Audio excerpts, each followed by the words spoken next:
கடந்த ஒரு வருடத்தில் நீங்கள் எவ்வளவு நேரம் உங்களோட ஃபோனை பார்த்து நேரத்தை கழிச்சிருப்பீங்கன்னு நினைக்கிறீங்க? நீங்கள் ஒரு சராசரியான மனிதனாக இருந்தால் 75 முழு நாளை நீங்கள் வெறும் ஃபோனோட ஸ்க்ரீனை பார்த்து மட்டுமே வீணடிச்சிருப்பீங்க அப்படின்னு சைமன் அப்படின்ற ஆத்தர் சொல்கிறார். உங்கள் வாழ்க்கையில் நிறைய பிரச்சனை இருக்கா? முன்னேற முடியல, இந்த மாதிரி பிரச்சனை இருக்குது, வாழ்க்கை ஒழுங்காக போகிறதில்ல அப்படின்னு உங்களுக்கு தோணுதா? நான் சில கேள்வி கேட்குறேன், அதுக்கு நீங்கள் பதில் சொல்லுங்கள். நீங்கள் காலையில் எந்திரிச்ச உடனே முதல்ல ஃபோனை பார்ப்பீங்களா? பாத்ரூமுக்கு போனால் கையில் ஃபோன் எடுத்துகிட்டு போவீங்களா? சாப்பிடும்போது பக்கத்தில் ஃபோன் இருக்குமா? ஒரு வேலை செய்யும் போது பக்கத்தில் ஃபோன் இருக்குமா? இல்லை தூங்கும் போது கூட அதே அறையில் பக்கத்துலேயே ஃபோனை வச்சுட்டு தான் தூங்குவீங்களா? இப்போ நீங்கள் சொல்லுங்கள், நீங்கள் உங்கள் வாழ்க்கையில் இவ்வளோ பிரச்சனை இருக்குதுன்னு சொல்கிறதுக்கு என்ன காரணம்? நீங்கள் முன்னேறாமல் இருக்கிறதுக்கு என்ன காரணம்? இது எல்லாத்த விட நீங்கள் சந்தோஷமாக இல்லாமல் இருக்கிறதுக்கு என்ன காரணம்? மன ரீதியான பல குழப்பங்கள் இருக்கிறதுக்கு என்ன காரணம்? இது எல்லாத்துக்குமே நீங்கள் கையில் வச்சுருக்கிற ஃபோன் ரொம்ப ரொம்ப முக்கியமான காரணம். இன்றைக்கி நமக்கு பல மன ரீதியான பிரச்சனைகளும் உடல் ரீதியான பிரச்சனைகளும் வாழ்க்கையில் பல பிரச்சனைகளும் வரத்துக்கு காரணம் ஃபோன் தான். அதை சயின்டிஃபிக்காக எக்ஸ்பிளைன் பண்ணியிருக்க ஒரு புத்தகம் தான் அன்பிளக். இது வெறும் பிரச்சனைகளை மட்டும் சொல்கிற புத்தகம் கிடையாது. எப்படி ஃபோன்லேருந்து அன்பிளக் பண்ணுறது, எப்படி ஃபோனை ஒரு தூரமாக வச்சுட்டு நம்ம வாழ்க்கையை ஃபோன் இல்லாமல் நடத்துறது, ஃபோனை எதுக்கு பயன்படுத்தணுமோ அதுக்கு மட்டும் எப்படி பயன்படுத்துறதுன்றத ரொம்ப தெளிவாக நிறைய அட்வைஸோட டூல்ஸும் நமக்கு சொல்லி கொடுத்துருக்கு. இன்றைக்கி அந்த புத்தகத்தோட சம்மரி தான் நம்ம பார்க்க போகிறோம். நம்ம சேனலுக்கு நீங்கள் புதுசாக இருந்தீங்கன்னா நான் படிக்கிற புக்ஸோட சம்மரிஸ் அப்லோட் பண்ணுவேன். நான் படித்ததில் எனக்கு ரொம்ப பிடிச்ச விஷயத்தை கூட ஷேர் பண்ணிப்பேன். நான் படித்ததுலேயே நல்ல புக்ஸை உங்களுக்கு ரெக்கமெண்ட் பண்ணவும் செய்வேன். அதெல்லாம் உங்களுக்கு பிடிக்கும் அப்படின்னா நம்ம சேனலுக்கு சப்ஸ்கிரைப் பண்ணிவிட்டு பெல் பட்டனை ப்ரெஸ் பண்ணிவிடுங்க.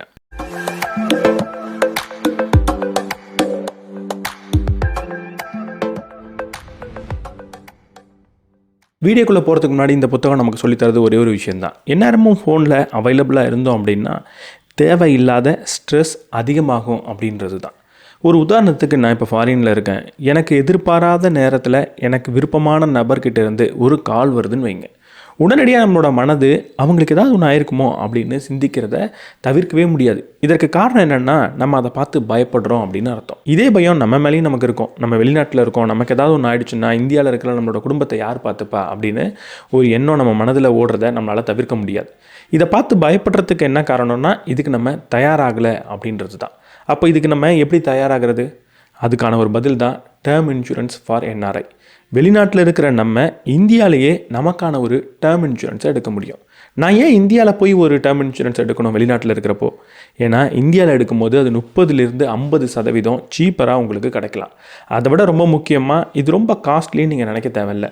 மாதம் வெறும் 679 ரூபாயிலிருந்து உங்களால் ஒரு டேர்ம் இன்சூரன்ஸை வெளிநாட்டில் இருக்கும்போது எடுக்க முடியும். என்னதான் ப்ரீமியம் கம்மியாக இருந்தாலும் சில கோடி வரைக்கும் உங்களால் கவரேஜ் எடுத்துக்க முடியும். இந்தியாவில் இருக்கிற மேஜர் இன்சூரன்ஸ் ப்ரொவைடர் கிட்டத்தட்ட 99% அதிகமான கிளைம் செட்டில்மெண்ட்டை வச்சுருக்காங்க. இதை விட ரொம்ப முக்கியமாக உங்களோட நாமினி இந்தியாவில் இருக்கணும்னு கூட அவசியம் கிடையாது. வெளிநாட்டில் இருந்தாலும் இந்த கிளைமை அவங்களால பெற்றுக்க முடியும். நீங்கள் உங்களோட என்ஆர்ஐ அக்கௌண்ட்டை பயன்படுத்தி ஆன்லைனில் ஒரு டேர்ம் இன்சூரன்ஸை வாங்கும் போது ஜிஎஸ்டி எக்ஸம்ஷன், ப்ரீமியம் டிஸ்கவுண்ட் தாண்டி அதிகமான சேவிங்கையும் உங்களால் பண்ண முடியும். அதை விட ரொம்ப முக்கியமாக ப்ரீமியமை நம்ம ஆனுவலாக சப்ஸ்கிரைப் பண்ணும்போது கூடுதல் 5% தள்ளுபடியும் நமக்கு கிடைக்கும். இந்த புத்தகம் எப்படி ஒரு டிஜிட்டல் லைஃப்ல இருந்து நம்மளை அன்பிளக் பண்ணுறது எப்படின்னு சொல்லி தருதோ, அதே மாதிரி ஒரு டேர்ம் இன்சூரன்ஸ் ஃபார் என்ஆர்ஐன்றது ஒரு ஃபைனான்ஷியல் ஒரீஸ்லேருந்து உங்களை அன்பிளக் பண்ண வைக்கும்.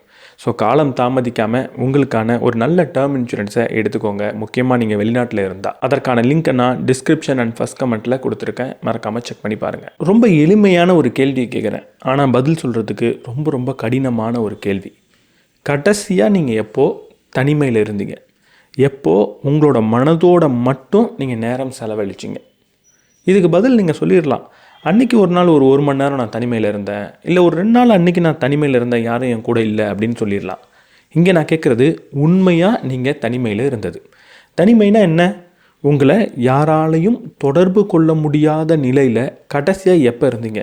ரொம்ப நேரம்லாம் கேட்கல, ஒரு மணி நேரம் எப்போ கடைசியாக அப்படி இருந்தீங்க? யோசித்து பார்த்தா அப்படின்னா என் வாழ்க்கையில் இருந்ததே கிடையாது. மேபி நடுவில் ஒரு 3 நாள் என்னோடய ஃபோன் இல்லாமல் ரிப்பேருக்கு கொடுத்தப்போ நான் இருந்திருப்பேன். அப்போ கூட நண்பர்கள் கூட இருந்தாங்க. என் வாழ்க்கையில் 1 மணி நேரம் இல்லை 2 மணி நேரம் கூட அப்படின்னா இருந்ததே கிடையாது. ஏன்னா நம்ம எல்லோரும் ஒரு டீனேஜ் ஆகும் போதே இந்த ஃபோன் அப்படின்றது நம்ம லைஃபுக்கு வந்துடுச்சு. அப்போலேருந்து இப்போ வரைக்கும் இந்த ஃபோன் நம்ம கூட தான் இருக்குது. நம்ம தூங்க போகிறப்பையும் சரி, சாப்பிடும் போதும் சரி, பாத்ரூம் போகிறப்பையும் சரி, எந்நேரமும் இந்த ஃபோன் நம்ம கூடவே இருந்துக்கிட்டு இருக்குது. அப்போது எந்நேரமும் யாராலையும் நம்மளை தொடர்பு கொள்ள முடியும். கேட்குறதுக்கு ரொம்ப நல்ல விஷயம் மாதிரி இருக்கலாம். அதாவது எந்நேரமும் யார் நினச்சாலும் நம்மளை தொடர்பு கொள்ளலாமா? அப்போ இந்த கனெக்ஷன்றது இவ்வளவு வளர்ந்துருச்சா? ரொம்ப நல்ல விஷயம் நீங்கள் நினைக்கலாம். ஆனால் அது உண்மையாக நல்ல விஷயம் கிடையாது. இன்றைக்கி இந்த மொபைல் வெறும் கனெக்ஷனுக்கு மட்டும் கிடையாது.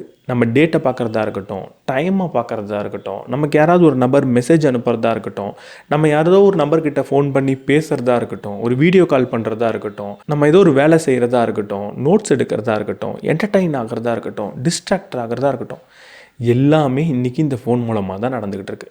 ஒரு ஸ்டடி என்ன சொல்லுதுன்னா, ஒரு சாதாரண மனிதன், சராசரியான மனிதன், ஹெல்த்தியான மனிதன், அவன் ஒவ்வொரு நாளும் 80லேருந்து 100 முறை அவனோட மொபைலை எடுத்து பார்க்குறானா. ஒவ்வொரு நாளும் ஒரு சராசரியான மனிதன் 3லேருந்து 4 மணி நேரம் மொபைல் ஃபோனை யூஸ் பண்ணுறாங்களாம். 3லேருந்து 4 மணி நேரம் ஒவ்வொரு நாளும் நீங்கள் புத்தகம் படிச்சிங்க அப்படின்னா, ஒரு வருஷத்துக்கு குறைஞ்சது 50 புத்தகம் நீங்கள் படிக்கலாம். 3 மணி நேரத்துலேருந்து 4 மணி நேரம் ஒவ்வொரு நாளும் நீங்கள் ஒரு காலேஜில் இருக்கிற ஸ்டூடெண்ட்டாக இருந்து படிச்சிங்க அப்படின்னா நீங்கள் கோல்டு மெடலே வாங்கலாம். ஆனால் நம்ம அதற்கு ஈக்குவலண்ட்டான நேரத்தை வெறும் மொபைல் ஃபோனில் பயன்படுத்திக்கிட்டு இருக்கோம் அப்படின்றத மறந்துடக்கூடாது. இது எப்படி நடந்துச்சு? கொஞ்சம் யோசிச்சு பாருங்களேன். ஒரு 20 வருஷத்துக்கு முன்னாடி ஃபோன் அப்படின்னா ஏதோ ஒரு நபர்கிட்ட பேசுகிறதுக்கு தான், இல்லை மிஞ்சி போனால் ஒரு எஸ்எம்எஸ் நம்மளால் அனுப்பிட முடியும். அதற்கு மேலே அந்த ஃபோனில் எதுவுமே கிடையாது. இன்றைக்கி இந்த ஃபோனை நம்ம பயன்படுத்தலை. ஃபோன் யூஸ் பண்ணுறதை குறைச்சிக்கோ அப்படின்லாம் சொல்ல முடியாது. ஏன்னா நம்ம ஃபோனை பயன்படுத்தலை, ஃபோனோட தான் வாழ்ந்துக்கிட்டு இருக்கோம். இன்னும் தெளிவாக சொல்லப்போனால் ஃபோனோடு நம்ம வாழலை, ஃபோனும் நம்மளும் ஒரே மனிதனாக மாறிட்டோம். நம்ம 2 பேரும் சேர்ந்து ஒரு வாழ்க்கையை வாழ்ந்துக்கிட்டு இருக்கோம்.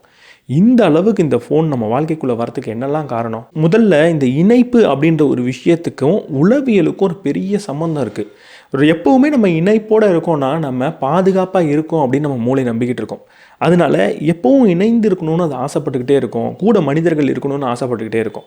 ஆனால் மூளைக்கு தெரியல நம்ம ஃபோனில் மற்ற மனிதர்களோட இணைந்து இல்லை. உண்மையாக சொல்லப்போனால் நம்ம குடும்பத்தோடு இப்போ உட்காந்து ஃபோனை நோண்டிக்கிட்டு இருக்கோம். இதை எப்படி சொல்லலாம்னா, நம்ம எல்லோரும் ஒன்றா தனிமையில் இருக்கோம் அப்படின்னு சொல்லலாம். கூட 1000 மனிதர்கள் இருந்தாலும் நம்ம எல்லோரும் தனித்தனியாக ஃபோனை நோண்டிக்கிட்டு இருக்கோம். இதற்கு இன்னொரு முக்கியமான காரணம் இந்த டோபமைன் லூப். இந்த டோபமைன் அப்படின்றது ஒரு மூளையில் சுரக்கக்கூடிய ஒரு விதமான ஹார்மோன். எப்போ நான் ஒரு நல்ல விஷயம், அதாவது சந்தோஷம் தரக்கூடிய ஒரு செயலை செய்கிறனோ அப்போ இந்த டோபமைன் சுரக்கும். எதனால சுரக்குது? நமக்கு சந்தோஷத்தை கொடுக்கறதுக்கு சுரக்கலை.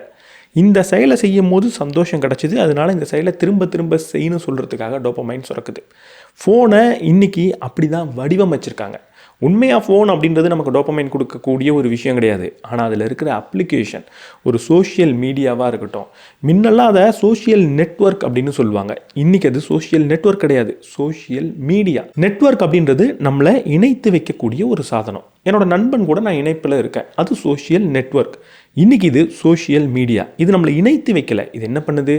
மீடியா செய்ய வேண்டிய வேலையை செய்யுது, நம்மளை என்டர்டைன் பண்ணுது, இன்ஃபார்ம் பண்ணுது, நம்மளை தொடர்ந்து ஸ்க்ரீனுக்கு முன்னாடியே உட்கார வைக்குது. இந்த மீடியா நமக்கு இலவசமாக கிடைக்குது அப்படின்னா நம்மளை அதிக நேரம் அதில் உட்கார வைக்கணும். அப்போ தான் நிறைய ஆடை காட்ட முடியும், அப்போ தான் அதால் சம்பாதிக்க முடியும்.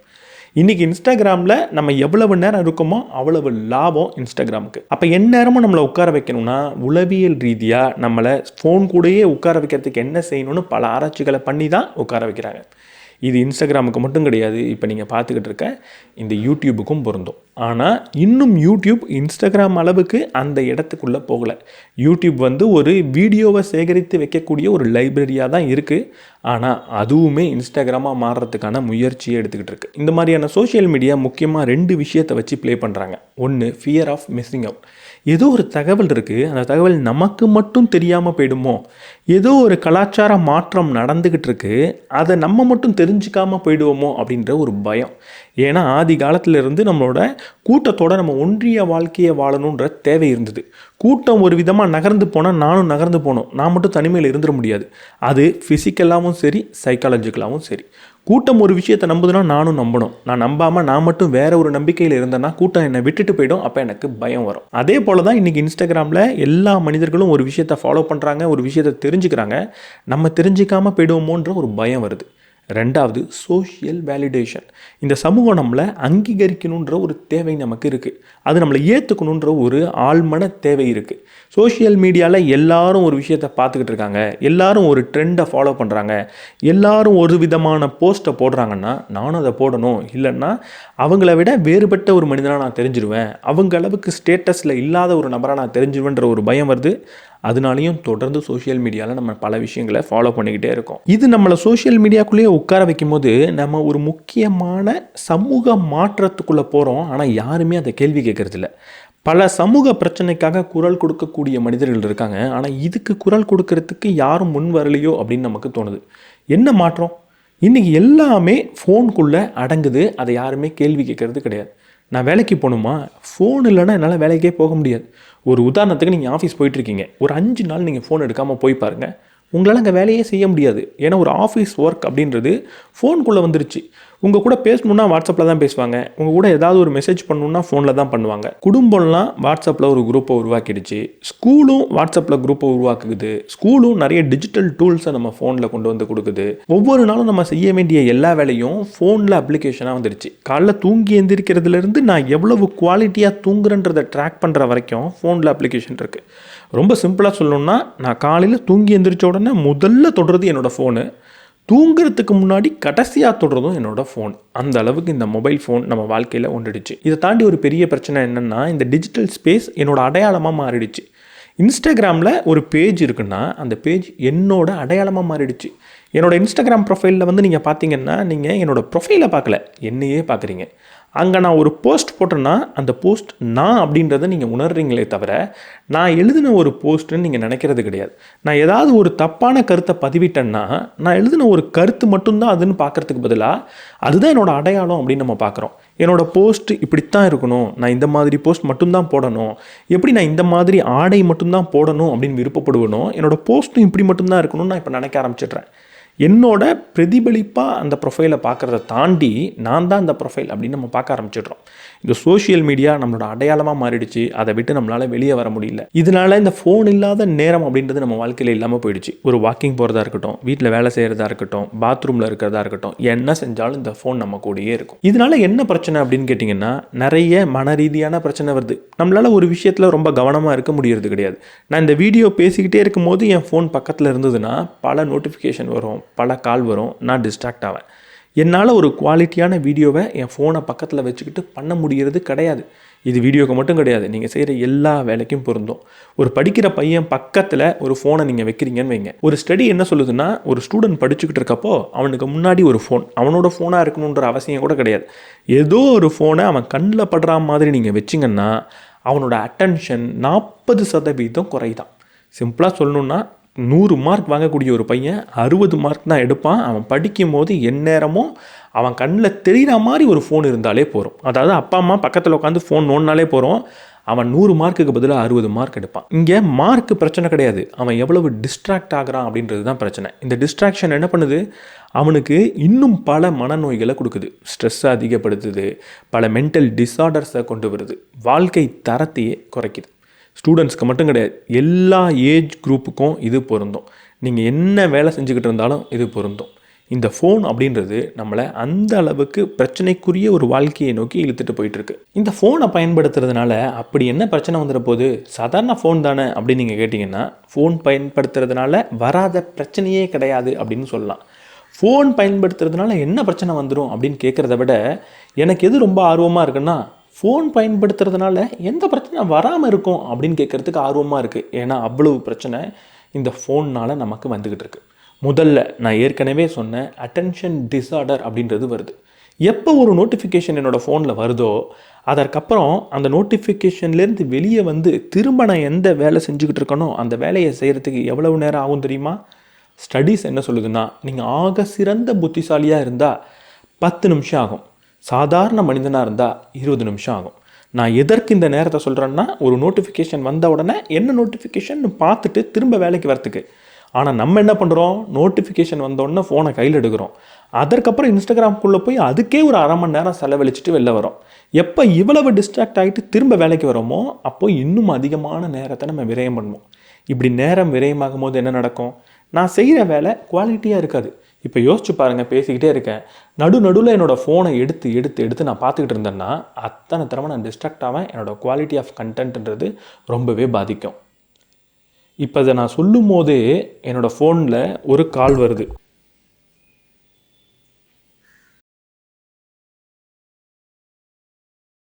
அடுத்து நமக்கு நடக்கக்கூடிய முக்கியமான பிரச்சனை என்னென்னா, காக்னிட்டிவ் ஓவர்லோட். நிறைய தகவல் நமக்கு கிடைச்சா நல்ல விஷயம் தானே.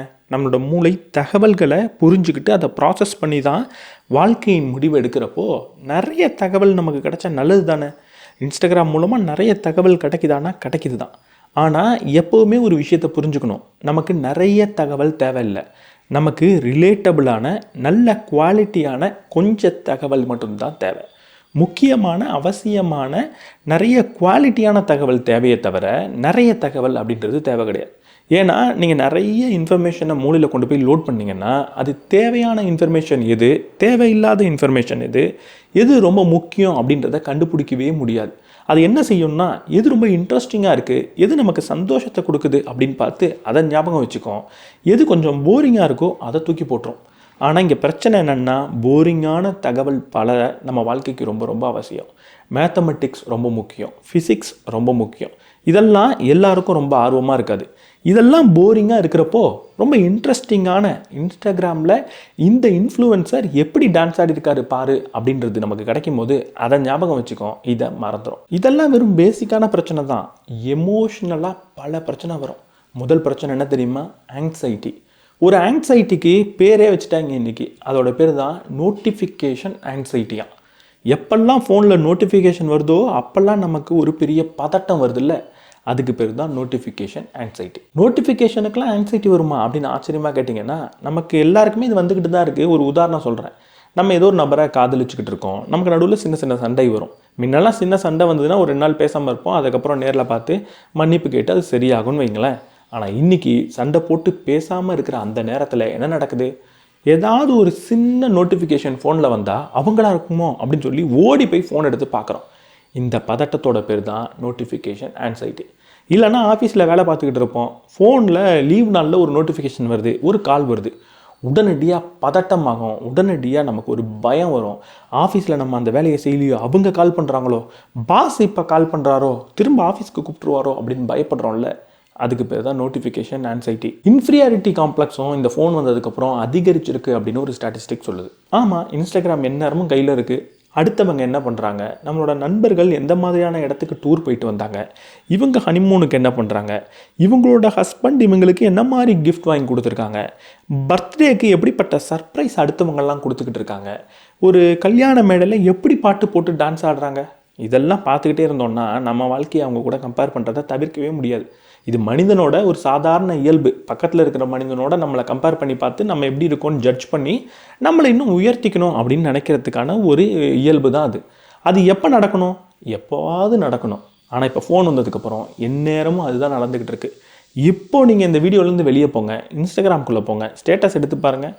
கண்டிப்பாக உங்களை விட ரொம்ப ரொம்ப ரொம்ப சிறப்பாக வாழக்கூடிய ஒரு மனிதனை நீங்கள் பார்ப்பீங்க. இங்கே யாரும் அவ்வளவு சிறப்பான வாழ்க்கையை வாழலை.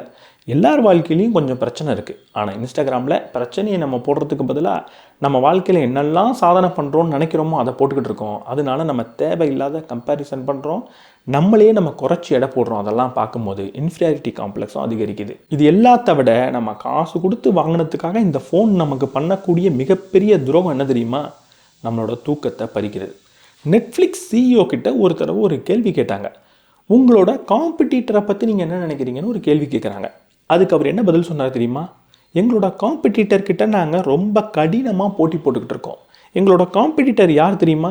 மனிதர்களோட தூக்கம் தான் அப்படின்னு சொன்னார். ஏன்னா மனுஷன் தூங்கும்போது தான் நெட்ஃப்ளிக்ஸை பார்க்க முடிகிறது கிடையாது. அவனோட தூக்கத்தை தியாகம் பண்ணி நெட்ஃப்ளிக்ஸை பார்க்க வைக்கிற அளவுக்கு நாங்கள் இன்ட்ரெஸ்டிங்கான ஷோவை உருவாக்கணும், அது ரொம்ப கஷ்டமாக இருக்குது, அதுக்காக நாங்கள் முயற்சி பண்ணிக்கிட்டு இருக்கோன்னு அவர் சொல்கிறார். இது பொய்லாம் கிடையாது, உண்மைதான். நம்மளோட தூக்கத்தை இந்த ஃபோன் அவ்வளவு பறிச்சிருக்கு. சிம்பிளான ஸ்டாட்டிஸ்டிக் என்ன தெரியுமா சொல்கிறாங்க? எப்போ நீங்கள் உங்களோட பெட்ரூம்குள்ளே ஃபோன் எடுத்துகிட்டு போகிறீங்களோ ஆட்டோமேட்டிக்காக ஒரு 2 மணி நேரம் தூக்கத்தை நீங்கள் இழந்துட்டீங்க. தூங்குறதுக்கு முன்னாடி கடைசியாக எப்போ நீங்கள் ஃபோனை பார்த்துட்டு தூங்குறீங்களோ நீங்கள் தூங்குகிற நேரத்தில் 1 மணி நேரத்தை நீங்கள் இழந்துட்டீங்க. ஏன்னா அத்தனை தடவை நீங்கள் நடுவில் டிஸ்டர்ப்ட் ஆவீங்க அப்படின்னு சொல்கிறாங்க. தூக்கம் போனதுன்னா என்ன நடக்கும்? தூக்கம் போனதுன்னா உங்கள் உடம்புல பாதிக்காத ஒரு உறுப்பே கிடையாது அப்படின்னு நான் ஏற்கனவே ஸ்லீப் அப்படின்ற ஒரு புத்தகத்தை பற்றி பேசும்போது சொல்லியிருந்தேன். சைக்காலஜிக்கலாக இருக்கட்டும், ஃபிசிக்கலாக இருக்கட்டும், எல்லா பிரச்சனையும் வரும். ஃபோன் எப்போ தூக்கத்தை பாதிக்குதோ உங்கள் உடம்புல ஃபோனால் பாதிக்கப்படாத ஒரு உறுப்பே கிடையாதுன்றதை எழுதி வச்சுக்கோங்க. ஃபோன் அடுத்து நமக்கு பண்ணக்கூடிய ஒரு பிரச்சனை சக மனிதர்கள்ட்டேருந்து நம்மளை பிரித்து எடுக்கிறது. ஃபோன் வந்ததுக்கப்புறம் நம்ம எல்லாரும் ரொம்ப கனெக்டடாக இருக்கோம் அப்படின்னு நம்ம நினச்சிக்கிட்டு இருக்கோம். ஆனால் உண்மையாக நம்ம கனெக்டடாக இருக்கிறது இல்லை. நம்ம எல்லாரும் ரொம்ப அதிகமாக தனிமைப்படுத்தப்பட்டிருக்கோம். எந்நேரமும் ஃபோனில் ஏதோ ஒரு விஷயத்த ஸ்க்ரோல் பண்ணிக்கிட்டு இருக்கோம். மனிதனோட முக்கியமான இயல்பு என்ன தெரியுமா? எம்பத்தி. நான் இதற்கு முன்னாடி சொன்ன அதே உதாரணத்தை சொல்கிறேன். இந்த உலகத்திலேயே மனிதனுக்கு இருக்கிற மாதிரி வெள்ளை மொழி வெளியே தெரிகிற ஒரு மிருகம் கிடையவே கிடையாது. ஏன் மனிதனுக்கு மட்டும் இந்த வெள்ளை மொழி இவ்வளவு பெருசாக தெரியுது? ஆக்சுவலாக இந்த வெள்ளை மொழி பெருசாக தெரிஞ்சுதுன்னா நான் எந்த திசையில் பார்க்குறேன் அப்படின்றத என்னை பார்க்கக்கூடிய இன்னொரு உயிரால் கண்டுபிடிக்க முடியும். என் கண் ஃபுல்லாக கருப்பாக இருந்ததுன்னா நான் இந்த பக்கம் பார்க்குறேன்னா இந்த பக்கம் பார்க்குறேனான்றது தெரியாது. அப்போது என்னை தாக்கக்கூடிய மிருகத்துக்கு உதவுற மாதிரி இந்த வெள்ளை மொழின்றது உருவாயிருக்கு. அப்போ அந்த அளவுக்கு என்னோட உயிரையே பணயம் வச்சு இந்த வெள்ளை மொழி உருவாக்குறதுக்கு காரணம் என்ன தெரியுமா? இன்னொரு மிருகம் நீ எந்த பக்கம் ஓட போகிறன்றதை கண்டுபிடிச்சாலும் பரவாயில்ல, உன்னை அடித்து சாப்பிட்டா கூட பரவாயில்ல, அதை விட உன் உயிரை காப்பாற்றக்கூடிய முக்கியமான ஒரு விஷயம் உன் கூட இருக்கிற மனிதர்கள். அப்போ அவங்க கூட நீ எம்பத்தைஸ் பண்ணணும், உணர்வுகளை கடத்தி புரிய வைக்கணும். அப்படி உணர்வுகளை கடத்தணும்னா வெள்ளை மொழி தேவை. உன்னோட கண்ணை வச்சு தான் உணர்வை நீ கடத்துவ அப்படின்றதுக்காக தான் வெள்ளை மொழின்றது இவ்வளவு பெருசாக தெரியுது. எப்போ நான் ஃபோனை அதிகமாக பயன்படுத்துகிறனோ சக மனிதனோட உணர்வை என்னால் புரிஞ்சிக்க முடியலன்னு ஒரு ஆய்வு சொல்லுது. காரணம் என்னென்னா, நம்ம உணர்வை புரிஞ்சுக்கிறத எப்போ கற்றுப்போம்? நம்மளோட டீனேஜில் தான் அது ரொம்ப ரொம்ப ரொம்ப அதிகமாக நம்ம கற்றுப்போம். ஆனால் இன்றைக்கி டீனேஜில் அதிகமாக ஃபோன் பயன்படுத்திக்கிட்டே இருக்கிறதுனால வெளியே சக மனிதர்களோட போய் நான் விளையாடுறது கிடையாது. எப்போ நான் என் ஃப்ரெண்ட்ஸோட வெளியே போய் விளையாடுறனோ அப்போ தான் சின்ன சின்ன பிரச்சனை வரும், சின்ன சின்ன சண்டை சச்சரவு வரும், சில பேரை சமாதானப்படுத்த வேண்டி வரும், சில பேரை எதிரியாக பார்க்க வேண்டி வரும், சில பேரை நண்பர்களாக பார்க்க வேண்டி வரும். இதெல்லாம் செய்யும் போது தான் உணர்வுகள் அப்படின்றத நான் கற்றுக்கிறேன். கொஞ்சம் கொஞ்சமாக சக மனிதனை புரிஞ்சுக்கிறேன். ஆனால் இந்த டீனேஜில் வெளியவே போய் விளையாடாமல் எந்நேரமும் ஃபோனை வச்சுட்டு உள்ளே உட்காந்துருந்தேன்னா சக மனிதர்களோட எம்பத்தைஸ் பண்ணுறது கிடையாது, உணர்வுகளை பரிமாறிக்கிறது கிடையாது. அதனால் இந்த எம்பத்தின்றது குறைஞ்சிக்கிட்டே வருது அப்படின்னு ஒரு ஆய்வு சொல்லுது. இந்த ஃபோன் இவ்வளவு ஸ்ட்ரெஸ்ஸை நமக்கு கொடுக்குது, இருந்தாலும் நான் ஏன் ஃபோனை பயன்படுத்திக்கிட்டே இருக்கேன், அதை ஏன் கீழே வைக்கிறதே கிடையாது? ஏன்னா ஃபோனை நான் எப்போ பயன்படுத்துகிறோன்னா அப்போ எனக்கு ஸ்ட்ரெஸ் வரும். ஆனால் மனிதனோட மூளை என்ன செய்யும்னா, எப்போ ஸ்ட்ரெஸ் வருதோ அப்போது ஒரு சுகமான இடத்தை தேடி ஓடும். இந்த ஃபோன் சுகத்தையும் கொடுக்கறதுனால முதல்ல ஸ்ட்ரெஸ் வருது, உடனடியாக சுகம் கிடைக்குதுன்னு இன்ஸ்டாகிராம்குள்ளே போகிறேன், திரும்ப ஸ்ட்ரெஸ் ஆகிறேன், திரும்ப சுகத்துக்காக அந்த ஃபோனுக்குள்ளேயே போகிறேன் அப்படின்னு தொடர்ந்து சுழற்சியில் அதுக்குள்ளே ஆழமாக போய் நான் மாட்டிக்கிறேன். இந்த ஃபோன் செய்யக்கூடிய இன்னும் மிகப்பெரிய மோசம் என்ன தெரியுமா? கடைசியாக உங்களுக்கு எப்போ போர் அடிச்சுது, நமக்கு போர் அடிக்காத மாதிரி இந்த ஃபோன் பார்த்துக்குது. போர் அடிக்காமல் இருக்கிறது நல்லது தானே நீங்கள் நினச்சிங்கன்னா, கடைசியாக எப்போ தனிமையில் உட்காந்து டே ட்ரீம் பண்ணியிருக்கீங்க, பகல் கனவு நீங்கள் கண்டிருக்கீங்க? நம்மளாம் சின்ன வயசில் சும்மா தனிமையில் உட்காந்து ஏதேதோ கற்பனை பண்ணுவோம், ஏதேதோ பெரிய பெரிய கதைகளை நம்ம மனதில் ஓட்டிக்கிட்டே இருப்போம். அதுதான் நம்மளோட என்டர்டைன்மெண்ட்டாகவே அப்போ இருந்திருக்கும். ஆனால் ரீசெண்டாக எப்போ அப்படி நீங்கள் செஞ்சீங்க? நம்ம அப்படி செய்கிறதே கிடையாது. ஒரு பேருந்தில் பயணம் பண்ணுறதா இருக்கட்டும், ஒரு நீண்ட தூர பயணமாக இருக்கட்டும், அந்த நேரத்தில் நம்ம டே ட்ரீம் பண்ணுறது கிடையாது. அதுக்கு பதிலாக ஃபோன் எடுத்து இன்ஸ்டாகிராமில் ரீல்ஸ் பார்க்குறோம், காதில் ஹெட்செட் போட்டுக்கிட்டு பாட்டு கேட்குறோம், தனிமையில் உட்காந்து யோசிக்கிறதே கிடையாது. ஈவன் பாத்ரூம் போனால் கூட அங்கேயும் ஃபோன் எடுத்துகிட்டு போகிறதுனால தனிமையில் உட்காந்து நம்மளாக பகல் கனவு காண்றதுக்கான நேரத்தை நம்மள்டேருந்து இந்த ஃபோன் எடுத்துடுச்சு. ஏன்னா நம்மள்டேருந்து போர் அடிக்கிற ஒரு நேரத்தை அது பறித்து எடுத்துடுச்சு. எப்போ நான் இப்படி தனிமையில் உட்காந்து பகல் கனவு காண்றனோ, நானாக யோசிக்கிறனோ, கற்பனை பண்ணுறனோ, அப்போ தான் என்னோடய க்ரியேட்டிவிட்டி, படைப்பாற்றல் அப்படின்றது அதிகரிக்குது. அப்போ தான் என் வாழ்க்கையில் இருக்கிற பல பிரச்சனைக்கான ஒரு சொல்யூஷனை, தீர்வை நான் கண்டுபிடிக்கிறேன். எனக்கு ஏதோ ஒரு பிரச்சனை இருக்கும், அதை நான் சிந்திக்கும் போது அதற்கான தீர்வு எனக்கு கிடைக்காது. ஆனால் சம்மந்தமே இல்லாமல் குளிச்சுக்கிட்டு இருக்கிறப்போ இல்லை சும்மா உட்காந்துருக்கப்போ அதுக்கான தீர்வுன்றது நமக்கு கிடைக்கும். இதற்கு காரணம் என்னென்னா, நிறைய நேரத்தில் சிந்திக்கிறத தாண்டி அமைதியாக இருக்கும்போது தான் நம்ம மூளை இன்னும் சிறப்பாக வேலை செய்யுது. அப்போ அமைதியாக இருக்கணும்னா போர் அடிக்கணும். அந்த போர்டமை ஃபோன் எடுத்துடுச்சு, நம்மளோட படைப்பாற்றலையும் நம்மக்கிட்ட இருந்து அது பறித்து எடுத்துடுச்சு. இப்போ நான் கொஞ்சம் தான் சொல்லியிருக்கேன். சொல்லணும் அப்படின்னா இந்த வீடியோவை இன்னும் பல மணி நேரம் நீண்ட வீடியோவாக நான் மாற்றணும், அவ்வளோ பெரிய வீடியோவாக பார்க்குறதுக்கு நீங்கள் தயாராக இருக்க மாட்டீங்க. சிம்பிளாக ஒரு வரியில் சொல்லணுன்னா, இந்த ஃபோன் உங்கள் வாழ்க்கையில் பாதிக்காத பகுதியே கிடையாது. வீட்டில் உங்கள் அம்மா கிட்ட போய் ஏதாவது ஒரு பிரச்சனைன்னு சொல்லி பாருங்களேன், தலை வலிக்குது, கால் வலிக்குதுன்னு. உங்கள் அம்மா உடனடியாக சொல்கிற ஒரு டைலாக் இருக்குது, ஃபோனை நோண்டிக்கிட்டே இருந்தால் அப்படித்தான் அப்படின்னு சொல்லுவாங்க. நம்ம அதை காமெடியாக பார்ப்போம். அது காமெடி கிடையாது, இருக்கிறதுலேயே ரொம்ப முக்கியமான உண்மை அதுதான். உங்களுக்கு கால் வலிச்சா கூட அதுக்கும் ஃபோன் தான் காரணம். ஃபோன் இவ்வளவு பிரச்சனையை கொடுத்தாலும் இந்த ஃபோனை ஏன் என்னால் விட முடியல, இது ஏன் இவ்வளவு அடிக்டிவாக இருக்குது? அதுக்கு சில முக்கியமான காரணம் இருக்குது. ஏன்னா ஃபோனை டிசைன் பண்ணதே அப்படி தான். ஃபோன்னா அந்த ஃபிசிக்கல் ஆப்ஜெக்டை பற்றி நான் பேசலை, அதுக்குள்ளே இருக்கக்கூடிய சோஷியல் மீடியாஸை பற்றி பேசுகிறேன். முதல் விஷயம், நம்ம மனித மூளைக்கு ரொம்ப ரொம்ப பிடிச்ச ஒரு விஷயம் என்ன தெரியுமா? அன்பிரடிக்டபிலிட்டியை ரொம்ப பிடிக்கும். என்ன இருக்குன்னே தெரியாத ஒரு விஷயம் நம்ம மூளைக்கு ரொம்ப பிடிக்கும். எப்போ பிடிக்கும்னா, என்ன இருக்குன்னே தெரியாத ஒரு சூழலில் என்ன இருக்குன்னு தெரிஞ்சுக்கிறது நம்ம மூளைக்கு ரொம்ப பிடிக்கும். இந்த சோஷியல் மீடியா அப்படித்தான் நடந்துக்கிட்டு இருக்குது.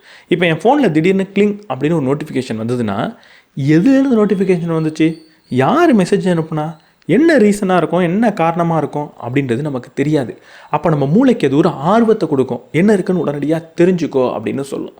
இப்போ நான் ஃபோனை எடுத்து என்ன நோட்டிஃபிகேஷன், யார் மெசேஜ், என்ன கதை அப்படின்னு நான் பார்த்துட்டேன்னா, இப்போ என் மூளைக்கு ரொம்ப பிடிச்சிடும். ஆஹா, நான் ஒரு சத்தம் வந்துச்சு, அதில் ஏதோ ஒரு ஆபத்து இருக்கும்னு நினச்சேன், இப்போ ஆபத்து இருக்கா இல்லையான்றது எனக்கு தெரிஞ்சிருச்சு, இது என்னோடய உயிரை காப்பாற்றிக்கிறதுக்கு பயனுள்ள ஒரு விஷயம், அதனால் உனக்கு நான் டோபமைனை தரோம். இந்த டோபமைன் என்ன சொல்லும்? அடுத்த தடவை இதே மாதிரி ஒரு நிகழ்வு நடந்தால் இதே செயலை செய் அப்படின்னு சொல்லும். இது காட்டில் வாழ்ந்தப்போ நமக்கு ரொம்ப ரொம்ப பயனுள்ள ஒரு விஷயம். ஏதோ ஒரு சத்தம் கேட்குது, உடனடியாக அது என்ன சத்தம் அப்படின்னு நான் தெரிஞ்சுக்கிட்டேன்னா நாங்கள் உயிரோடு இருப்பேன். அப்போது அந்த செயல் ரொம்ப முக்கியன்றதுனால டோபமைன் சுரந்து அந்த செயலை திரும்ப திரும்ப செய்ய வச்சுச்சு. இப்போது அதே விஷயத்த நம்ம ஃபோனில் இன்ஸ்டாகிராம் நோட்டிஃபிகேஷனுக்கும் வாட்ஸ்அப் நோட்டிஃபிகேஷனுக்கும் பண்ணிக்கிட்டு இருக்கோம். இதை விட இந்த ஃபோனோட சாஃப்ட்வேரை டிசைன் பண்ணது அப்படி தான். எந்நேரமும் இந்த ஆப்குள்ளே நீங்கள் இருந்தால் தான் அவங்களுக்கு லாபம் அப்படின்னா, எந்நேரமும் இந்த ஆப்குள்ளே நீங்கள் இருக்கிறதுக்கு என்ன செய்யணுமோ அதை தான் செய்வாங்க. தொடர்ந்து நிறைய நாவலான மெசேஜை உங்களுக்கு கொடுப்பாங்க. அதாவது புதிய இன்ஃபர்மேஷனை கொடுப்பாங்க. ஏன்னா மூளைக்கு புதிய இன்ஃபர்மேஷன் அப்படின்றது பயனுள்ளது அப்படின்னு அதை நம்பும். அதனால் அதை நீங்கள் தொடர்ந்து பார்ப்பீங்க. நீங்கள் அடுத்த வீடியோக்கு போகணுன்ற அவசியம் கிடையாது. ஆட்டோ ப்ளேன்றதை அவங்களே வச்சுருவாங்க. ஸோ ரீலை நீங்கள் ஸ்வைப் பண்ணணுன்னு கூட கிடையாது. முடிஞ்சதுன்னா அடுத்த ரீல் ஆட்டோமேட்டிக்காக வரா மாதிரியான டிசைன் அப்படின்றது இருக்கும். அதை விட ரொம்ப முக்கியமாக, எப்போவுமே ஏதோ ஒரு செயலை நம்ம செய்கிறோன்னு வைங்களேன், அது ரொம்ப அடிக்டிவான செயலாக கூட இருக்கட்டும், மூளைக்கு எப்போ அதை நிறுத்தணும்னு தெரியுமா? அதோட முடிவு வரப்போ. ஒரு உதாரணத்துக்கு, ஒரு சாக்லேட் சாப்பிட்றேன், அதுவும் அடிக்டிவான விஷயந்தான், அதுவும் எனக்கு ரொம்ப பிடிச்ச விஷயந்தான், அதையும் என்னால் விட முடியாது. ஆனால் மூளையால் அதை விட முடியும் எப்போ தெரியுமா? அந்த சாக்லேட் தீர்ந்து போயிடுச்சுன்னா அதற்கப்புறம் அந்த சாக்லேட்டை என்னால் சாப்பிட முடியாது. நான் அந்த பேக்கெட் தீர்ந்துருச்சுன்னா ஐயோ முடிஞ்சு போச்சேன்னு தூக்கி போட்டுட்டு அடுத்த வேலையை பார்க்க போயிடுவேன். ஆனால் ரீல்ஸில் அப்படி கிடையாது, இந்த ஸ்க்ரோலிங்கில் அப்படி கிடையாது. இதுக்கு ஒரு முடிவே வரக்கூடாது அப்படின்ற டிசைனில் தான் அது உருவாக்கப்பட்டிருக்கு. நீங்கள் ஒரு நாள் 24 மணி நேரமும் அதை ஸ்வைப் பண்ணி பாருங்கள், அதுக்கு ஒரு எண்டு அப்படின்றது வரவே வராது. அப்படி வராதப்போ நீங்கள் எண்டு வரும் அப்படின்னு நினச்சி ஸ்வைப் பண்ணிக்கிட்டே இருப்பீங்க. அது வராதனால உங்கள் மூளை தொடர்ந்து அதை ஸ்வைப் பண்ணிக்கிட்டே இருக்கும். சிம்பிளாக சொல்லணுன்னா, இந்த அப்ளிகேஷன் உங்களை எந்நேரமும் உள்ளே வைக்கிறதுக்காக சைக்காலஜிக்கல் ரிசர்ச்சை பண்ணி டெவலப் பண்ணப்பட்டது. நம்மளோட பார்வையில் இந்த ஃபோனை நம்மளால் ஏன் யூஸ் பண்ணுறதை நிறுத்த முடியல? ஏன்னா 3 முக்கியமான காரணம் இருக்குது. முதல் காரணம், இந்த ஃபோன் பயனுள்ள ஒரு விஷயம். ரொம்ப முக்கியமான சில விஷயங்கள் இந்த ஃபோனில் இருக்குது. ஒரு கேலண்டராக இருக்கட்டும், நோட்ஸ் எடுக்கிறதா இருக்கட்டும், டைம் பார்க்குறதா இருக்கட்டும், பல நல்ல விஷயங்கள், நம்ம வாழ்க்கையவே மாற்றக்கூடிய நல்ல விஷயங்கள் இந்த ஃபோனில் இருக்குது. அதை நம்ம ஒத்துக்கிட்டாகணும். ஒரு உதாரணத்துக்கு, ஃபோன் அதிகமாக பயன்படுத்தாதீங்க அப்படின்னு சொல்லக்கூடிய இந்த கருத்தையே ஃபோன் மூலமாக தானே நான் உங்களுக்கு சொல்லிக்கிட்டு இருக்கேன். அப்போ என்ன ஆகும்னா, நீங்கள் ஃபோனில் நல்ல விஷயம் இருக்குதுன்னு சொல்லி அப்பப்போ அதை எடுப்பீங்க. அப்போ அதை தவிர்க்க முடியாது. ரெண்டாவது, நல்ல விஷயம் இருக்கிற அதே இடத்துல தான் உங்களை அடிக்டிவாக வச்சுருக்கக்கூடிய கெட்ட விஷயமும் இருக்குது. இந்த வீடியோவை நீங்கள் பார்த்துக்கிட்டே இருப்பீங்க. இதை பார்த்து முடிச்சதுக்கப்புறமே நிறைய ஷார்ட்ஸை நீங்கள் பார்க்க ஆரம்பிக்கலாம். இல்லை இதிலேருந்து நீங்கள் இன்ஸ்டாகிராம் போகலாம், வேறு சில ஆப்புக்கு போகலாம். அப்போது நல்ல விஷயம் இருக்கிற அதே இடத்துல இந்த அடிக்டிவான விஷயமும் இருக்குது. மூணாவது முக்கியமான காரணம், எல்லார்கிட்டையும் ஃபோன் இருக்குது. எப்போ எல்லாரும் ஃபோன் வச்சுருக்காங்களோ, நான் மட்டும் ஃபோன் வச்சிடலன்னா நான் ஏதோ ஒரு விஷயத்தை தவற விடுறேன். அவங்க என்கிட்ட எதிர்பார்க்குற விஷயத்தை என்னால் செய்ய முடியாமல் போகலாம். அப்போது ஃபோனுன்றது நமக்கு அத்தியாவசியமான ஒரு விஷயம் மாதிரி நமக்கு தெரியுது. இந்த 3 காரணத்தினால ஃபோனை நம்மளால் தவிர்க்க முடியல. அப்போ அதற்குள்ளே இருக்கக்கூடிய அடிக்டிவ்னஸையும் நம்மளால் தவிர்க்க முடியல. இல்லை ரொம்ப எளிமையாக நம்ம சொல்லணுன்னா, இந்த ஃபோனுன்றது ஒரு கம்ஃபர்ட் மிஷின். நம்மளை சுகமாக வச்சுக்கக்கூடிய ஒரு கருவி இது. ஒரு க்யூவில் வெயிட் பண்ணுறோமா, எனக்கு அது பிடிக்கலையே, ரொம்ப சுகமாக அது இல்லையே, சரி அந்த நேரத்தை சுகமாக மாற்றுறதுக்கு ஃபோனை கையில் எடுப்போம். போர் அடிக்குதா, அதுவும் சுகமாக இல்லையே, அந்த நேரத்தை சுகமாக மாற்றுறதுக்கு ஃபோனை கையில் எடுப்போம். படிக்கிறதுல ஏதோ ஒரு கான்செப்ட் நமக்கு புரியல, கொஞ்சம் டயரிங்காக இருக்கா, சுகப்படுத்திக்கலான்னு சொல்லி ஃபோனை கையில் எடுப்போம். எந்தெந்த விஷயங்கள்லாம் நம்மளை கொஞ்சம் அசௌகரியப்படுத்துதோ அந்த நேரத்தில் நம்மளை சுகமாக வச்சுக்கிறதுக்கான ஒரு கருவியாக அது இருக்கிறதுனால நம்மளோட மூளை அதை போய் தேர்ந்தெடுத்துடுது. வேறு வழி இல்லாமல் நம்ம அதில் மாட்டிக்கிறோம். இதை தாண்டி இன்னொரு முக்கியமான காரணமும் இருக்குது இந்த ஃபோனை நம்ம எந்நேரமும் கையில் வச்சுக்கிறதுக்கு. அதுக்கு பேர் என்னென்னா, இல்லூஷன் ஆஃப் கண்ட்ரோல். நான் கட்டுப்பாட்டில் இருக்கன்ற ஒரு மாயை. ஃபோன் என்கிட்ட இருந்ததுன்னா எல்லா விஷயத்துலையும் நான் கட்டுப்பாடோடு இருக்கேன்ற மாதிரி நம்ம மூளை நினச்சிரும். இந்த மூளைக்கு நான் ஒரு சூழலை கட்டுப்படுத்திக்கிட்டு இருக்கேன் அப்படின்னா அதுக்கு ரொம்ப ரொம்ப சந்தோஷம். ஏன்னா எப்போ நான் ஒரு சூழலில் கட்டுப்பாடோடு இருக்கணும், அந்த சூழலில் எல்லா விஷயமும் என்னோடய கட்டுப்பாட்டுக்குள்ளே இருக்கோ, அங்கே நான் உயிரோடு இருக்கிறதுக்கான வாய்ப்பு அதிகம். அதனால் இந்த ஃபோன் அப்படிப்பட்ட ஒரு பிம்பத்தை கொடுக்குறப்போ அதை கையிலேயே வச்சுக்கிட்டு இருக்கோம். யாராவது ஏதாவது பேசணுமா, உடனடியாக எனக்கு அந்த இன்ஃபர்மேஷன் தெரிஞ்சிடும், நான் கட்டுப்படுத்த முடியும். நான் யாருக்காவது ஏதாவது சொல்லி ஏதாவது ஒரு செயலை செய்ய சொல்லணுமா, நான் உடனடியாக ஃபோன் எடுத்து சொல்லலாம். ஏதாவது வெளியில் நடக்குதா, திடீர்னு நாளைக்கு மழை வரப்போகுது, ரெட் அலர்ட் கொடுக்குறாங்க அப்படின்னா அதுவும் எனக்கு ஃபோன் மூலமாக தெரிஞ்சிடும். அப்போ நான் அந்த சூழலை கொஞ்சம் கட்டுப்பாட்டுக்குள்ளே வச்சிருக்கிற மாதிரியான மாயையை இந்த ஃபோன் எனக்கு கொடுக்குது. அதனாலையும் இந்த மூளைக்கு அந்த ஃபோன் ரொம்ப பிடிக்கும். இந்த காரணம் மட்டும் கிடையாது, திரும்பவும் பல காரணங்கள் சொல்ல முடியும்.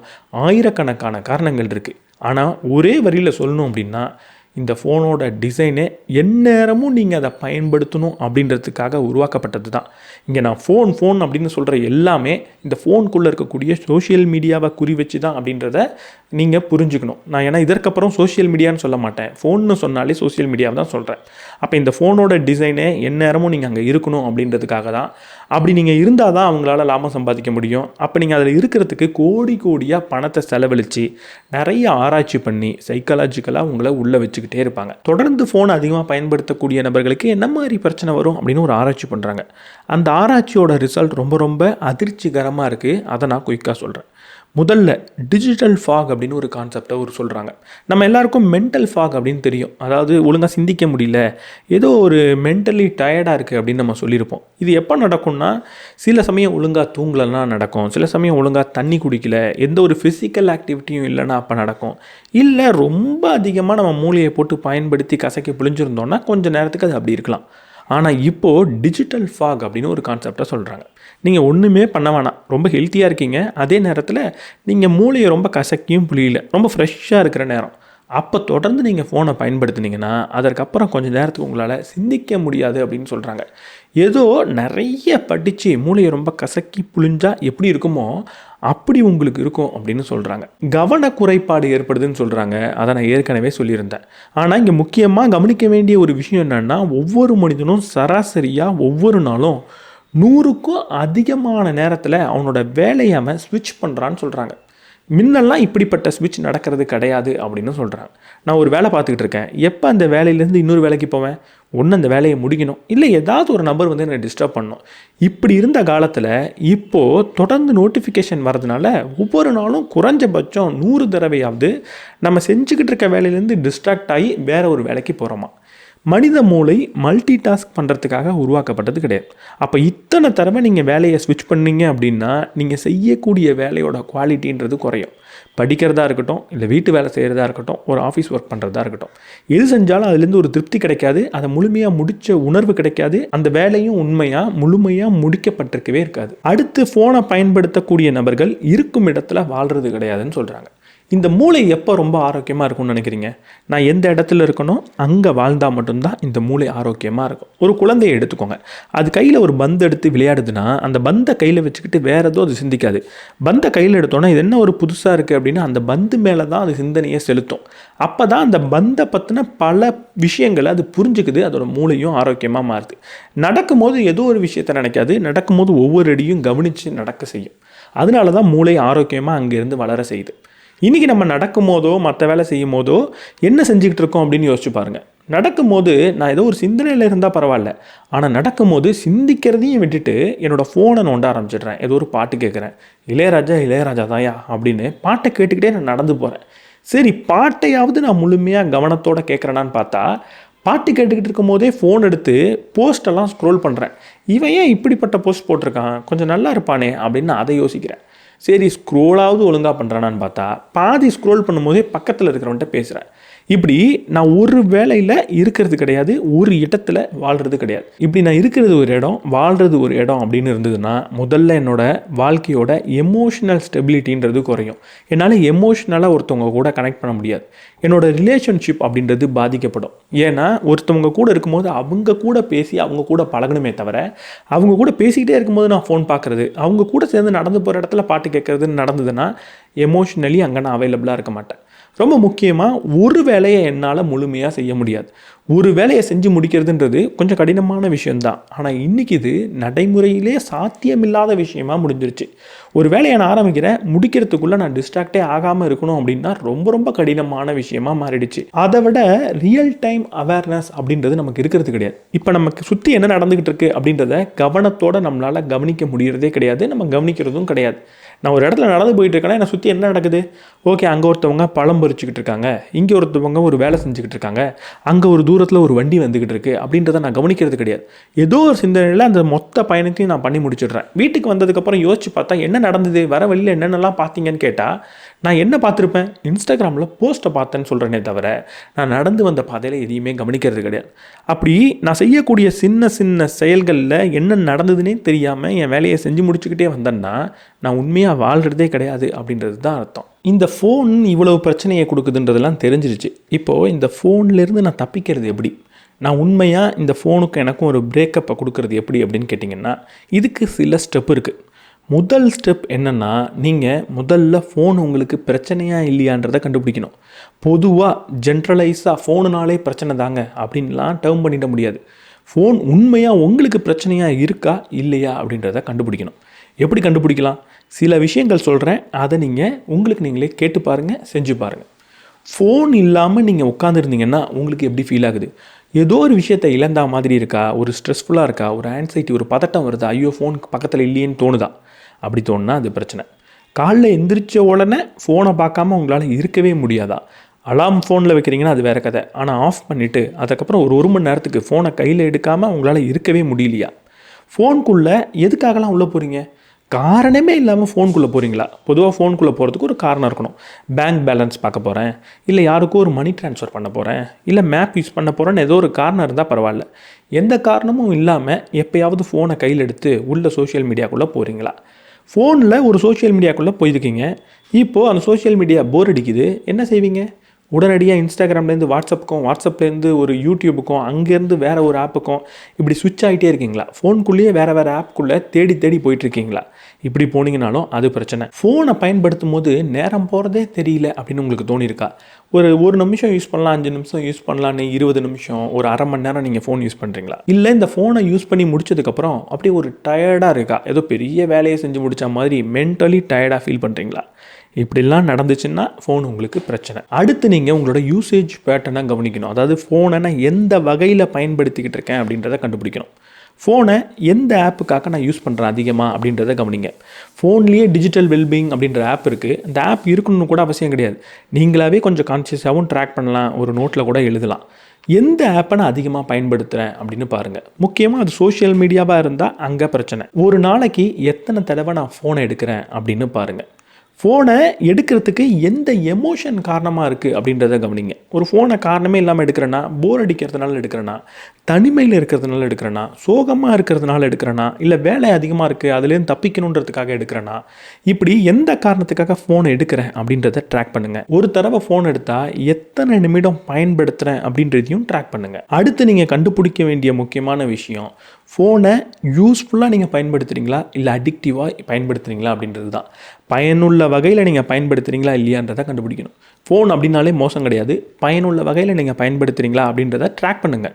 நான் ஃபோனை எதுக்காக பயன்படுத்துகிறேன்? ஒரு பேங்கிங்காக, ஒரு பணத்தை ட்ரான்ஸ்ஃபர் பண்ணுறதுக்கு, ஒரு மேப் பயன்படுத்துறதுக்கு, இல்லை ஃபோட்டோஸை நான் ஸ்டோர் பண்ணுறதுக்கு, ஒரு ஃபோட்டோ எடுக்கிறதுக்கு, இல்லை ஏதாவது ப்ரொடக்டிவான விஷயத்தை கற்றுக்கிறதுக்கு.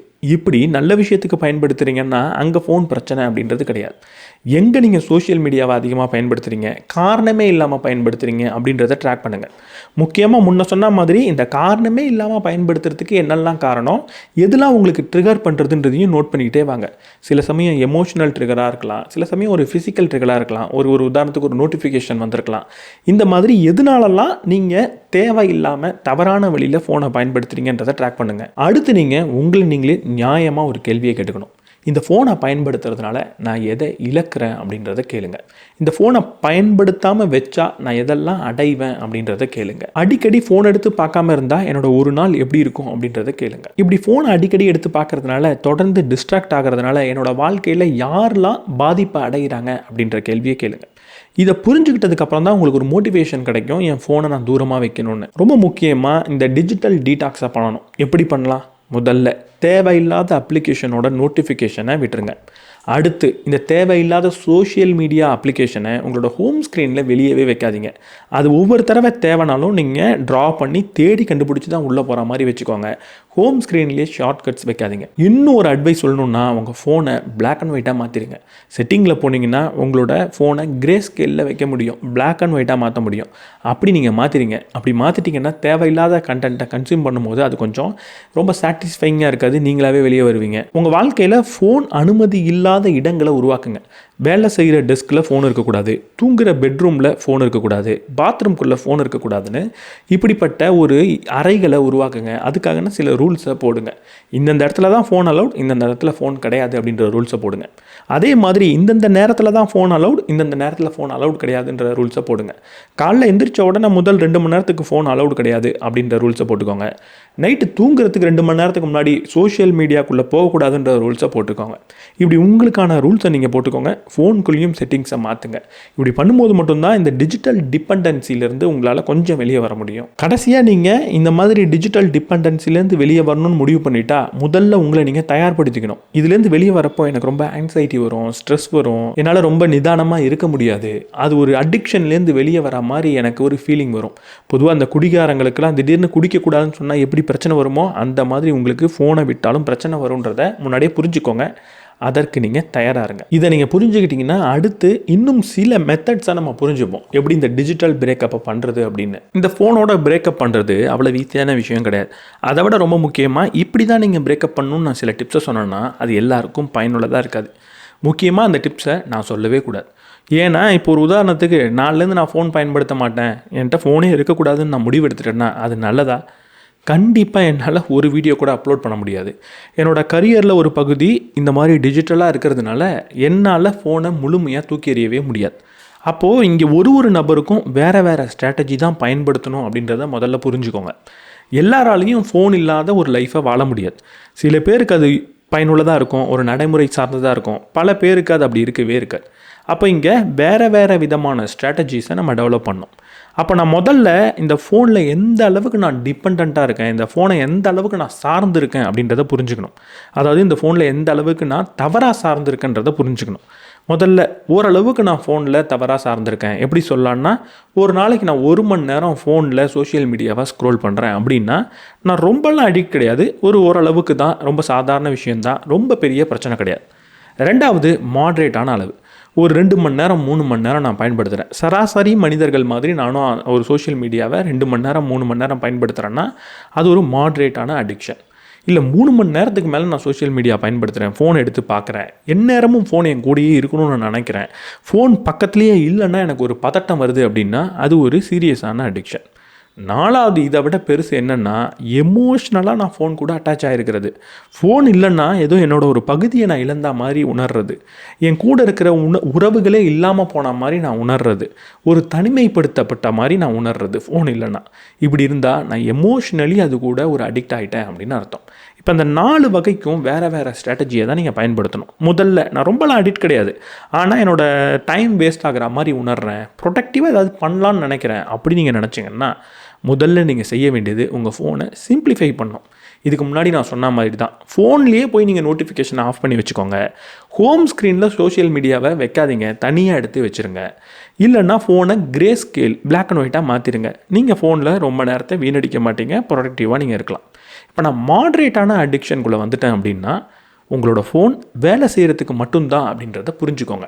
நல்ல யூஸுக்கு மட்டும்தான் நான் ஃபோனை பயன்படுத்துவேன், என்டர்டைன்மெண்ட்டுக்கும் போர் அடிக்கும் போதும் பயன்படுத்துறதுக்காக நான் பயன்படுத்த மாட்டேன்ற முடிவெடுங்க.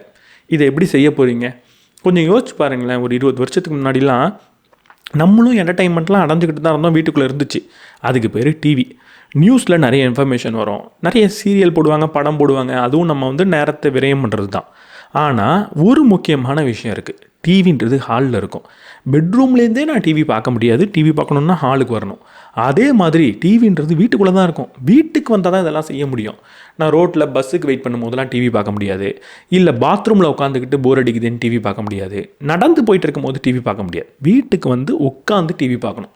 ஆனால் ஃபோன் என்ன பண்ணிடுச்சுன்னா போர்ட்டபிள் ஆகிடுச்சு, எங்கே வேணாலும் நான் என்டர்டைன்மெண்ட் அடையலான் இருக்கிறதுனால தான் பிரச்சனை. அப்போ மாட்ரேட்டான அடிக்ஷன் உங்களுக்கு இருக்குன்னா நீங்கள் என்ன பண்ண போகிறீங்க? ஃபோனில் என்டர்டெயின்மெண்ட்டை தவிர்க்க போகிறீங்க. ஃபோனில் இதுக்கப்புறம் நான் என்டர்டெயின்மெண்ட்டுக்காக பயன்படுத்த மாட்டேன், ஒர்க் ரிலேட்டட் பயனுள்ள ப்ரொடக்டிவிட்டி ரிலேட்டட் ஆப் மட்டும்தான் இருக்கும், என்டர்டெயின்மெண்ட் ஜீரோ அப்படின்னு சொல்ல போகிறீங்க. இல்லை அதெல்லாம் நடக்குமா, எனக்கும் இன்ஸ்டாகிராம் பார்க்கணுன்னு ஆசை இருக்காதா, எனக்கும் ஒரு யூடியூப் பார்க்கணுன்னு ஆசை இருக்காதா அப்படின்னு கேட்டிங்கன்னா ஒன்றும் பிரச்சனை இல்லை, ஃபோனில் அந்த ஆப்லாம் வச்சுக்கோங்க. ஆனால் எந்த ஃபோனில் வைக்க போகிறீங்க?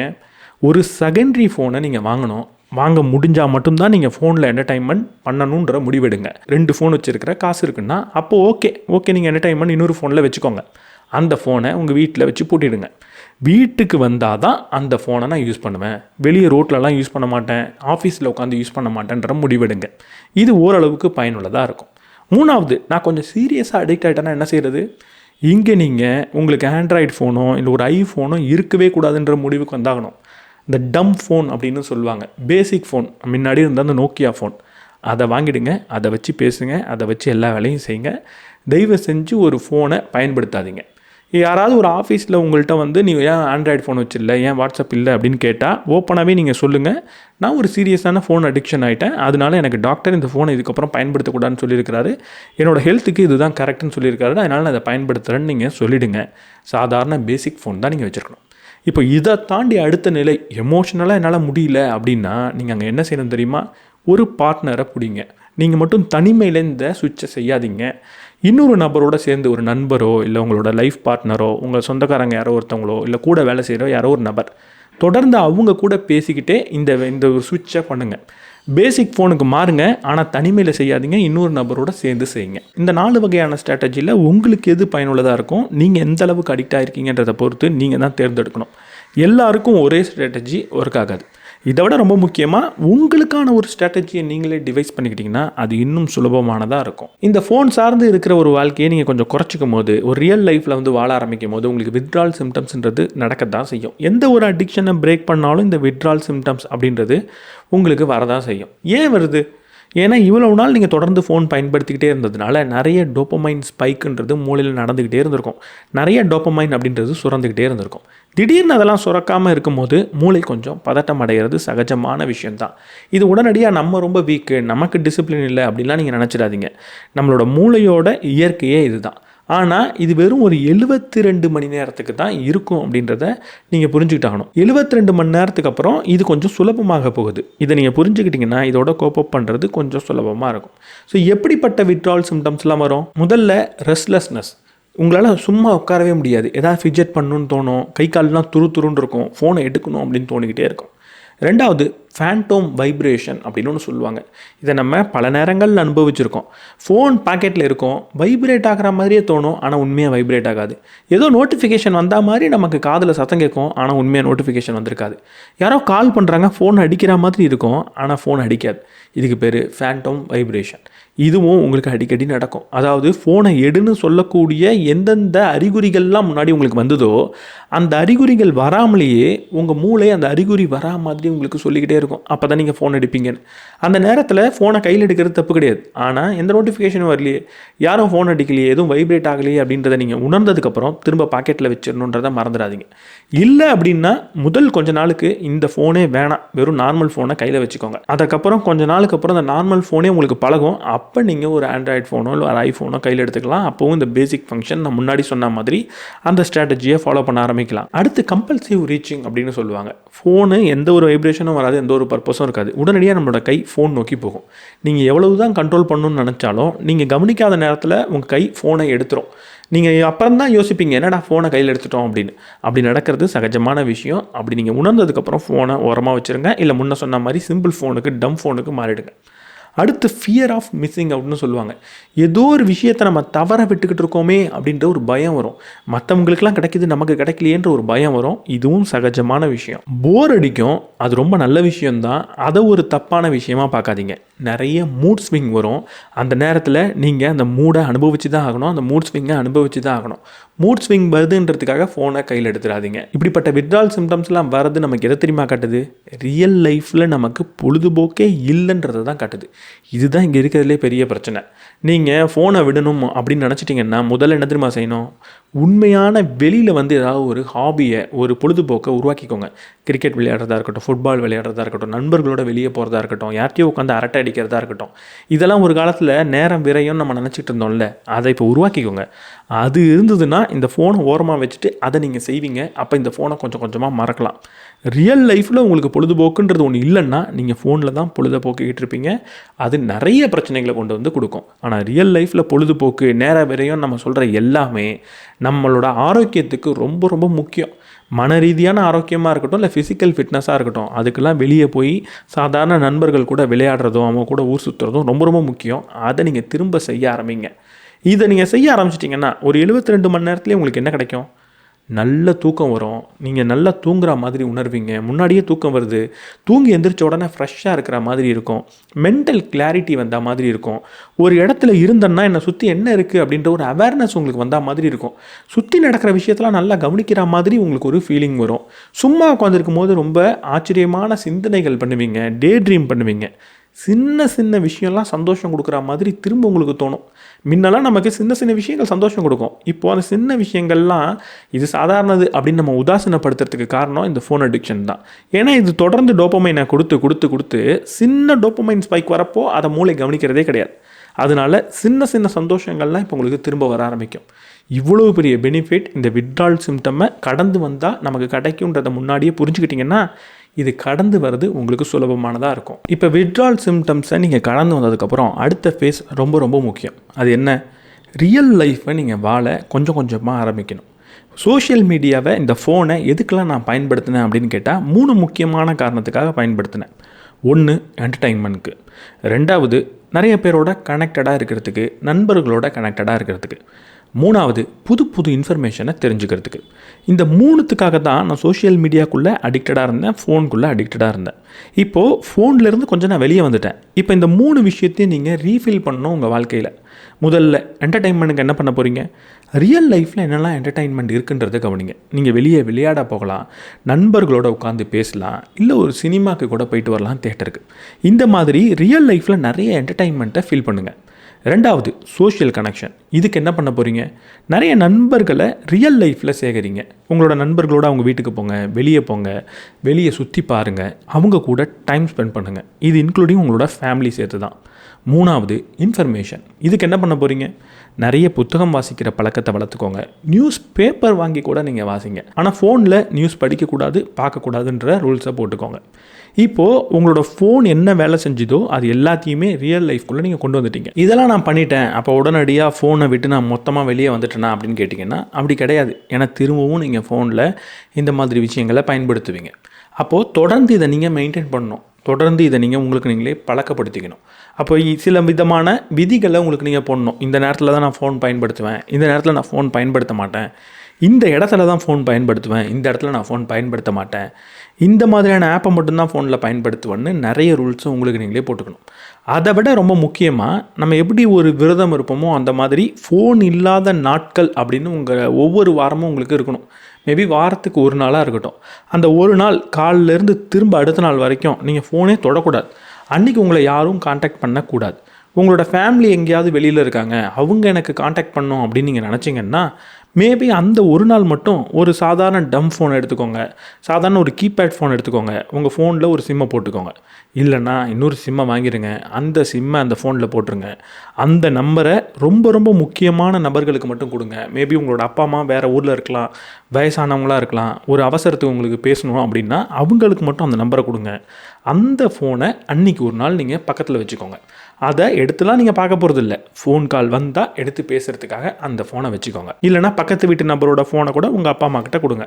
இந்த மாதிரி நீங்களே உங்களுக்கு ஒரு டிசைன் பண்ணிக்கணும். ஒரு நாள் ஃபோன் இல்லாமல் நீங்கள் இருக்கணும், வாரத்துக்கு ஒரு நாள்.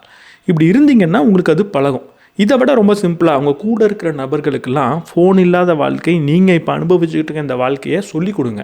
அவங்களுக்கு அந்த பயிற்சியை தொடர்ந்து கொடுங்க. அவங்களுக்கு அந்த பயிற்சி கொடுக்கறது மூலமாக நீங்களும் அதை கற்றுப்பீங்க. இது கண்டிப்பாக உங்களுக்கு ஒரு ஃபோன் அடிக்ஷன் பற்றியும், ஃபோன் அதிகமாக ஒரு டிபெண்ட் ஆகி இருக்கிறத பற்றியும், அதுலேருந்து வெளியே வரதை பற்றியும் தெளிவுபடுத்தியிருக்கோன்னு நினைக்கிறேன். இந்த விஷயங்கள் தான் இந்த புத்தகத்தில் படித்தேன். இதை விட இன்னும் கொஞ்சம் ஆழமான அதிக ஆராய்ச்சி இருக்கிற ஒரு புத்தகத்தை நான் இப்போ படிச்சுக்கிட்டு இருக்கேன். ஃபோன் யூசேஜ் மூலமாக எந்த மாதிரி பிரச்சனை வருன்றதை நான் படிச்சுக்கிட்டு இருக்கேன்.